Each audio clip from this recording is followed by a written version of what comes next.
The night Nora discovered she was pregnant, the entire family was overjoyed. After 8 long years of waiting, prayers, and tears, God had finally blessed her with the miracle they had all been hoping for.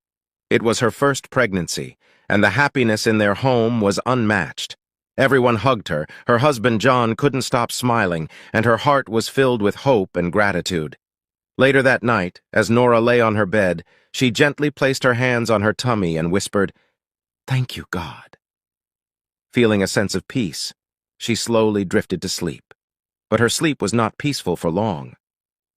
In her dream, she found herself lying on the cold floor of a restroom. Her legs were spread open, and she could see someone kneeling between them. As her eyes focused, she froze in shock. It was her stepmother, Agatha. Agatha's face looked calm but strangely determined as she pushed her hands deep into Nora's body, reaching for her womb. Nora screamed in pain, tears streaming down her face, begging Agatha to stop. But Agatha kept pulling out tiny babies from her womb, flushing them down the toilet one by one. The sound of the flushing echoed in her ears, filling her with dread. "No! Please stop!" Nora cried out in her dream. But Agatha didn't stop. The pain was unbearable, and Nora screamed louder, trying to fight back. Suddenly, she woke up with a start, her body shaking and her heart racing. "It was just a dream," she whispered to herself, her voice trembling. But as she looked down, she froze in terror. Her bedsheets were soaked in blood. "No, no, no!" she screamed, clutching her stomach. "God, please don't let this be real. Please, no!" Her screams woke John, who rushed to her side. The sight of the blood drained the color from his face. Without wasting a second, he scooped her up and rushed her to the hospital. But it was too late. The doctors delivered the devastating news. She had miscarried. Nora's world shattered. She and John cried together in the hospital room, their dreams crumbling after years of waiting and hoping. The next day, still grieving, Nora packed a small bag and decided to visit her mother. She needed comfort, someone who would understand the depth of her pain. As she walked into her father's house, she passed her stepmother, Agatha, in the hallway. For a moment she froze, unsure whether to speak to her or walk past. Was the dream just a nightmare? Or did Agatha have something to do with this? Before Nora could decide, Agatha walked up to her with open arms and hugged her tightly. "My child, welcome home," she said warmly. Nora stiffened in her embrace, her face cold and unwelcoming. "And thank you," she muttered, quickly stepping back. Agatha studied her with a worried expression. "Are you okay? You don't look happy. You look tired," she said, her voice filled with concern. "I'm fine," Nora replied curtly, avoiding eye contact. "Let me go see my mom." She walked away, leaving Agatha standing in the hallway, confused. In her mother's room, Nora couldn't hold it in any longer. She fell to her knees beside her mother, tears streaming down her face. "Nora, what's wrong? You're scaring me!" her mother exclaimed, rushing to her side. Through her sobs, Nora managed to say, "I lost the pregnancy, Mom. I lost it." Her mother gasped, holding her tightly. "Oh, my child, I'm so sorry," she whispered. Nora explained everything, the dream, the bleeding, and her suspicions about Agatha. "Mom, I think Agatha has a hand in this," she said, her voice trembling. But her mother quickly interrupted her. "No, my child, don't think like that. Sometimes the devil can use the faces of people we love in dreams to create confusion and mistrust. Agatha has been good to us since the day your father married her. Even when she didn't have children of her own, she treated you and your siblings like her own. I don't believe she would hurt you." "But, Mom," Nora began, but her mother shook her head gently. "Listen to me, my child. Let's keep praying and trusting God. The one who will stay will come. This is not the end. Hold on to your faith," her mother said, stroking her hair. Nora nodded through her tears, but the doubt in her heart remained. As her mother held her, she silently wondered if she could ever trust Agatha again. Agatha's knock on the door interrupted their emotional conversation. "Mama Nora, is everything okay?" she asked, her voice laced with concern. Mama Nora stepped out to meet her, closing the door gently behind her. She explained everything, the dream, the bleeding, and the devastating loss of the pregnancy. Agatha's face turned pale as tears welled up in her eyes. "God forbid me hurting my own!" Agatha exclaimed, her voice trembling with emotion. "I would never harm Nora or anyone in this family. Mama Nora placed a hand on her shoulder. I know, Agatha. I believe this is the devil trying to break the peace we've always had in this family. Agatha nodded and then said thoughtfully, There's a place I know, a prophetess. She's a powerful woman of God, and she knows how to deal with spiritual issues. We should go to her. She can help us. Nora and her mother exchanged a glance. Though they were hesitant, they trusted Agatha. Together, they decided to visit the prophetess in hopes of finding answers and peace. The journey to the prophetess's place was long and eerie. They traveled to a small village, walking along a narrow path that led to a hillside near a dark, winding river. The valley was surrounded by tall, shadowy hills, and the air felt heavy, almost as if it carried secrets no one dared to speak of. When they arrived, the prophetess was waiting for them. She was an older woman with a wise and weathered face, wearing a long, flowing robe. Her piercing eyes seemed to look straight into Nora's soul, as if she already knew everything that had happened. She nodded silently and gestured for them to sit. Nora clutched her mother's hand tightly, feeling uneasy as the prophetess closed her eyes and began to pray. Her voice was steady and commanding, filling the small room with a powerful presence. The candles flickered, casting strange, dancing shadows on the walls. Nora felt a chill run down her spine, and her grip on her mother's hand tightened. She wanted to run, but something about the prophetess kept her rooted in place. After what felt like an eternity, the prophetess opened her eyes and spoke softly, her voice filled with mystery. Nora, she said, you are being followed by a powerful water spirit. This spirit comes from the deep waters and has been connected to you since before you were born. It is causing these strange events in your life, and we must perform a special prayer to break its hold over you.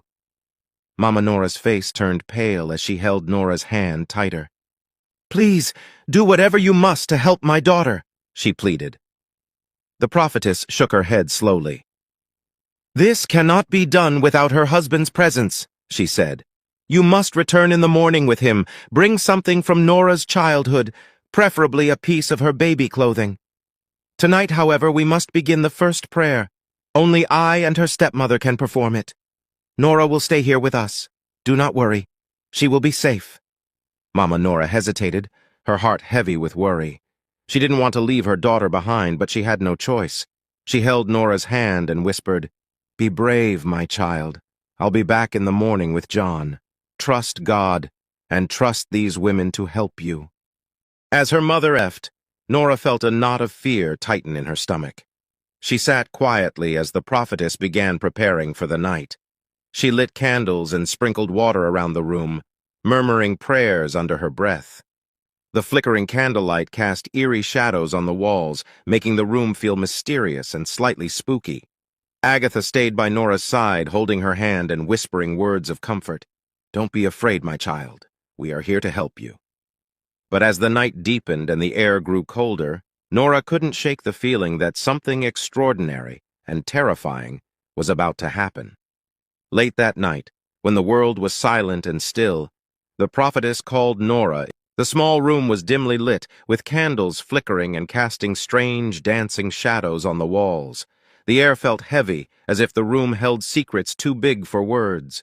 The only sound was the prophetess's soft, yet commanding voice. Nora, come here, the prophetess said, her eyes gleaming in the candlelight. She handed Nora a long, white cloth. Tie this around your chest and over your head. Nora held the cloth in her trembling hands, feeling its cool texture against her skin. Her heart raced as she tied it around herself, following the prophetess's instructions. She looked around the room, feeling nervous but also a small flicker of hope. Maybe this is it, she thought. Maybe this will end all my troubles. The prophetess began praying again, her voice rising and echoing off the walls. The words were strange and powerful, filling the room with an otherworldly energy.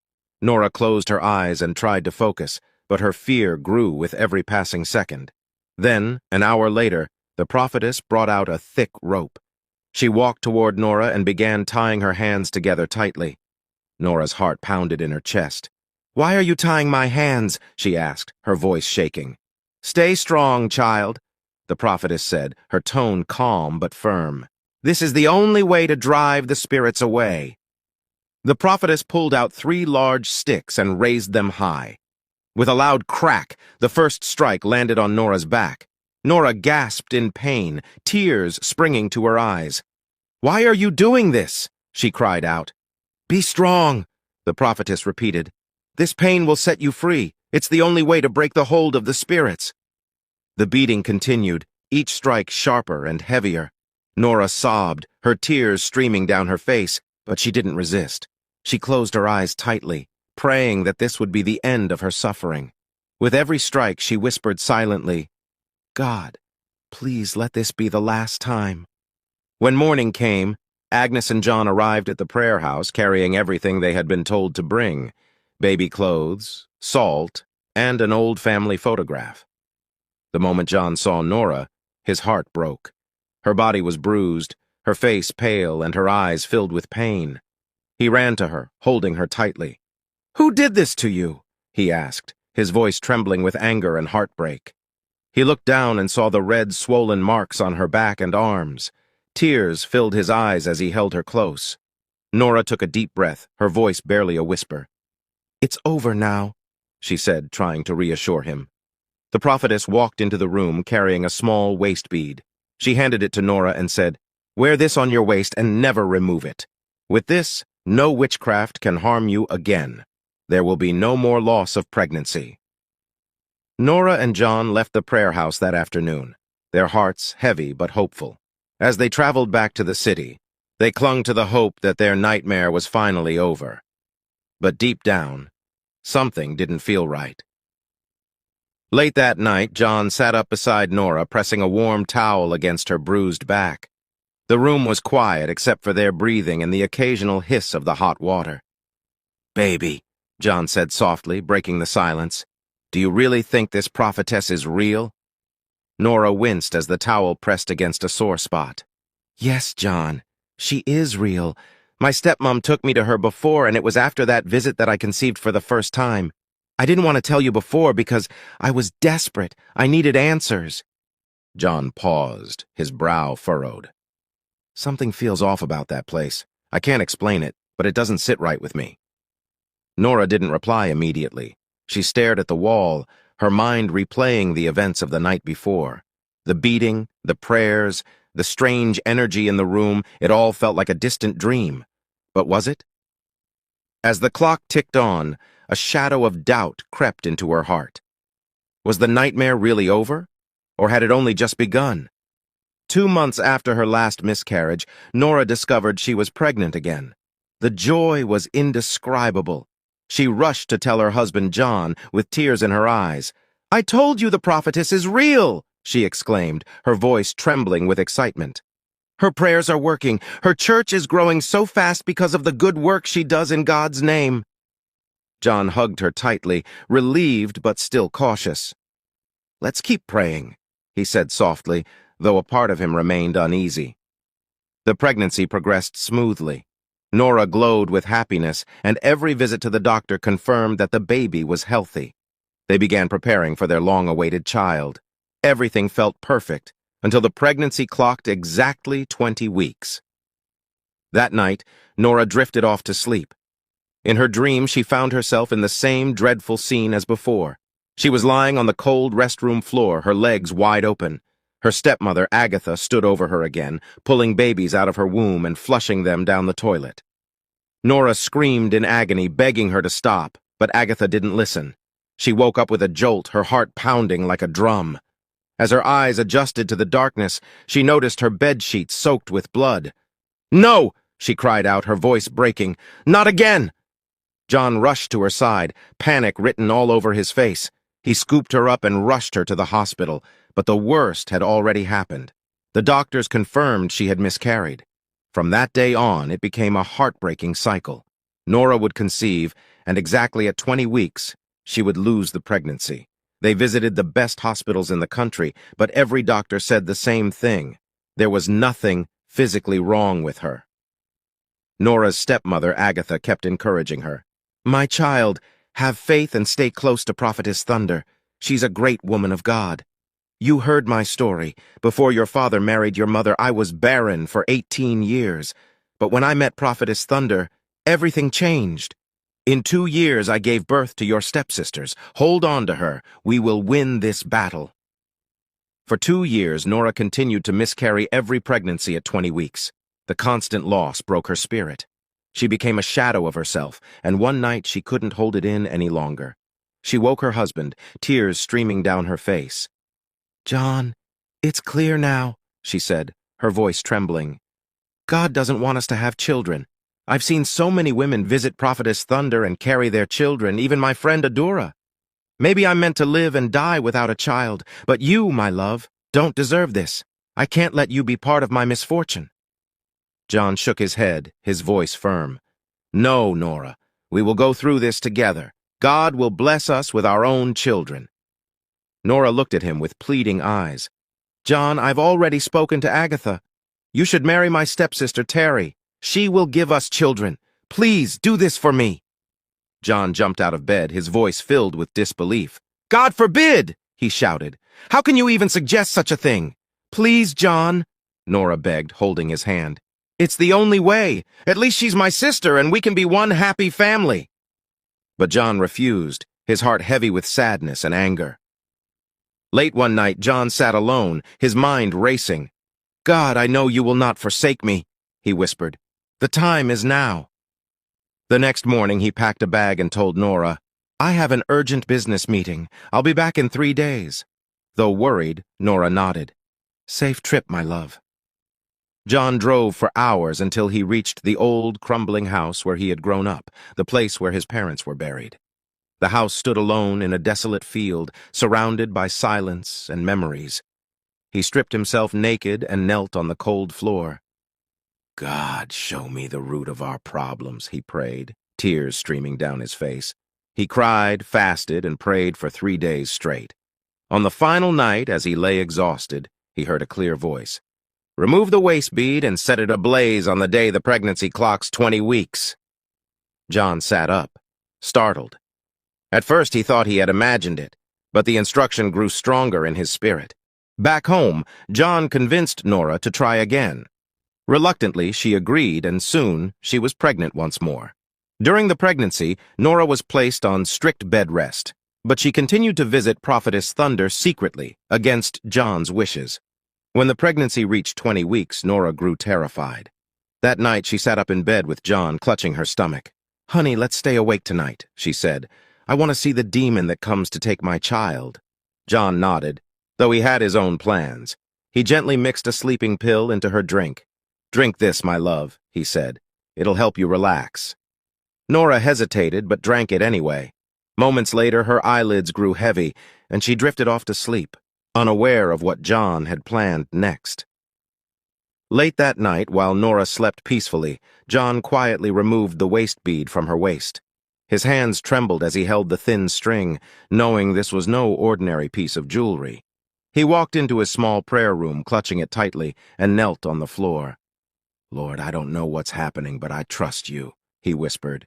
He lit a small fire in a clay pot and threw the waist bead into the flames. As the fire consumed it, John's prayers grew louder, tears streaming down his face. "Whatever power has held us captive, let it end tonight," he cried, his voice echoing through the room. John stayed awake all night, his eyes fixed on his wife, who slept deeply, unaware of what was happening. Across town, in her small bedroom, Mrs. Agatha was jolted awake by the sharp ring of her phone. She fumbled in the dark and picked it up. "Leave everything you are doing and come to the church immediately," the voice on the other end shouted in panic. "What's wrong?" Agatha asked, her heart pounding. "There's a problem. Just come." Without hesitation, Agatha grabbed her purse and rushed to Prophetess Thunder's church. When she arrived, she found the prophetess pacing the room, her face pale and furious. Candles flickered around the dark room, casting eerie shadows on the walls. "I warned you!" Prophetess Thunder shouted the moment she saw Agatha. "I've been trying to invoke Nora, but it's not working." "What do you mean?" Agatha asked, her voice trembling. "She removed the waist bead," the prophetess snapped. Agatha gasped. "That's not possible! I made her promise never to take it off!" The two women stared at each other, fear gripping their hearts. The prophetess slammed her hands on the table, her voice filled with desperation. "Without the bead, I can't reach her. If we don't sacrifice her baby before 6 a.m., the spell will backfire. I will die, and you—" She pointed a trembling finger at Agatha. "You will confess everything or run mad!" Agatha shook her head, her knees wobbling. "I told you we should have left her alone. You insisted she get pregnant so you could use the babies for rituals to grow your church. Now look where it has gotten us." "This is not the time to pass blame," Prophetess Thunder screamed, her voice sharp with panic. "We need to act fast. If we don't, we are finished." They spent the next hour chanting and trying every spell they could think of, but nothing worked. Each passing minute felt like a noose tightening around their necks. By 4:15 a.m., their panic had reached its peak. Prophetess Thunder grabbed Agatha by the shoulders, her eyes wild. "The only option left is to bring her here before 6 a.m. "But how?" Agatha asked, her voice breaking. "It's the middle of the night. I can't just call her and ask her to come here now. She lives 35 minutes away. By the time she gets here, it will be too late." The prophetess slammed her fist on the table. "Then go to her. Whatever it takes, you must bring her here before sunrise. If you fail, I'll die, and you'll be left to face the consequences alone." Agatha hesitated for a moment, then picked up her phone and began dialing Nora's number. The line rang, but there was no answer. She tried again and again, but the number was switched off. "She's not picking up," Agatha stammered, her hands shaking. "Then get into the car and go to her house," Prophetess Thunder ordered. "There's no time to waste." Agatha nodded reluctantly. The prophetess's driver pulled up the car and Agatha climbed in. "Drive as fast as you can," she urged, her voice filled with desperation. As the car sped through the dark, empty streets, Agatha couldn't stop the tears from falling. "What have I gotten myself into?" she whispered to herself. The closer they got to Nora's house, the heavier her heart felt. Inside the house, John continued praying, his voice growing hoarse. Nora stirred slightly in her sleep but didn't wake. Unbeknownst to them, a storm was brewing outside, one that would change everything. The driver sped through the dark roads, pushing the car to its limits. The journey that should have taken 35 minutes was completed in 25, but for Mrs. Agatha, every second felt like an eternity. When they arrived at Nora's house, Mrs. Agatha didn't waste a moment. She banged on the door, her fist trembling as she knocked harder and harder. John opened the door, his face calm but wary. "My son-in-law," Mrs. Agatha began, her voice shaky, "the prophetess sent me. She said the evil spirit that takes the babies will be here soon. We need to take Nora to the church now to protect her." John stood silently for a moment, his expression unreadable. Then he finally spoke. "No, I'm here. I'll wait for that demon myself. Nora will not go anywhere." The tension in the air was thick. Mrs. Agatha's voice grew louder, her desperation showing. "John, why are you stopping her from being saved? Do you want this misfortune to continue, or is it because you are the one behind it all?" John's eyes narrowed, but before he could respond, their raised voices woke Nora from her sleep. She stepped outside, rubbing her eyes, confused by the commotion. "What's going on?" she asked, her voice soft but concerned. Mrs. Agatha rushed to her. "My child, thank God you're here. The prophetess says you must come to the church immediately. We need to protect your baby from the evil spirit that's been taking them. I've been begging your husband, but he refuses. Now I know he has a hand in all of this." Nora froze, her heart racing. She turned to John, her voice trembling. "John, why would you do such a thing? Why are you stopping me from protecting our child? Have we not suffered enough?" John's voice was firm but calm. "You are not going anywhere, Nora." But Nora was already slipping on her slippers, determined to leave.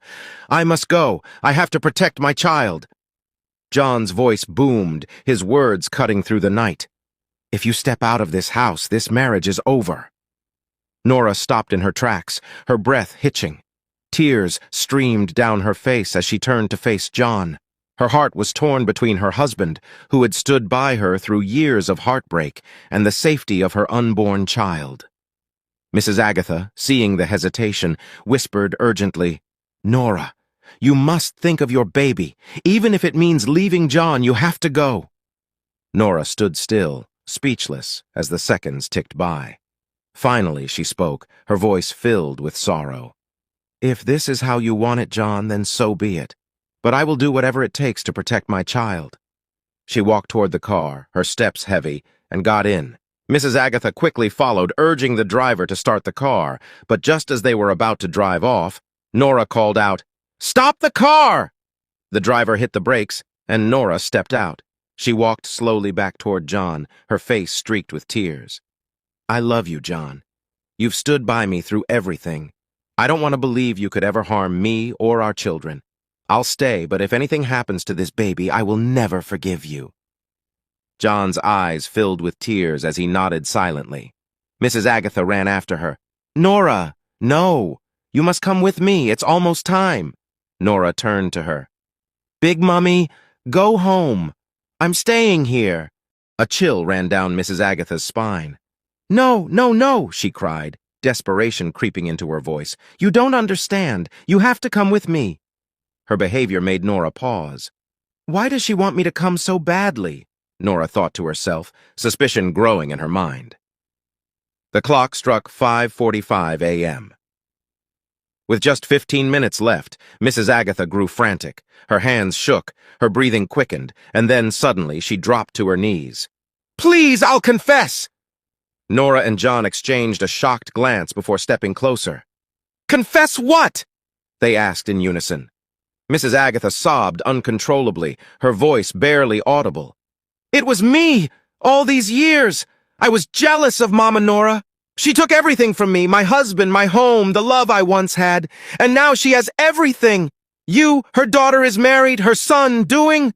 But look at me. No one wants to marry my daughters. I lost everything. To her, I was jealous." Nora gasped, her hand flying to her mouth as Mrs. Agatha continued. "The prophetess and we took your babies to grow her church. Every time you got pregnant, we made sure the baby was sacrificed." John clenched his fists, his entire body shaking with rage. "How could you?" he roared. Nora, tears streaming down her face, whispered, Why would you do this to me?" As dawn broke, the truth spread quickly. People gathered outside their home, horrified by Mrs. Agatha's confession. By morning, the village elders banished Mrs. Agatha, forbidding her from ever stepping foot in the state again. Months later, Nora gave birth to a beautiful set of twins, a boy and a girl. The joy in their home was immeasurable. As Nora cradled her babies, she looked at John, her eyes filled with gratitude. "We made it," she whispered. John smiled, his heart finally at peace. "Yes, we did, and nothing will ever take this happiness away from us again."